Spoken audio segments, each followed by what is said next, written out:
Kwa kweli ni nzuri, nimependezwa nayo kwa sababu imetuonyesha picha nzima ya jinsi Rwanda ilivyo, kwa sababu mtu ukifikiria Rwanda ya zamani na sasa hivi ni vitu viwili tofauti. Umekuwa ni mji mpya, si kwamba ni ule mji wa zamani. The first thing that came to mind for me, now I'm speaking as an African, not as a journalist.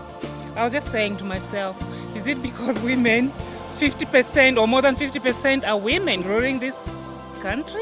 Why is it so? It's very good. In most cases, women associated with cleanliness, and they were making such a statement. Okay, they sounded like jokes, but still they were hitting to the very point as to what we have that is a plus for us, and I really love that.